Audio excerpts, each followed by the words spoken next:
Mishry Reviews. In this video, we will be unboxing Pigeon 2-Slice Auto 700-watt pop-up toaster.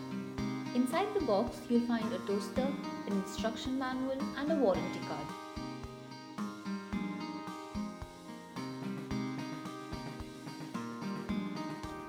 This ergonomically designed toaster requires 700 watts of power. The toaster is equipped with cool touch body and 6 levels of browning control. It also has an easy slide out crumb tray and a cord storage.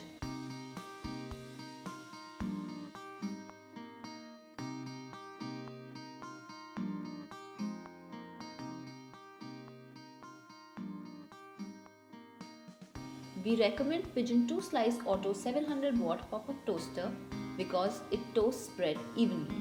Through all our testing stages, Pigeon's 2-slice toaster gave uniform toasting on the medium setting.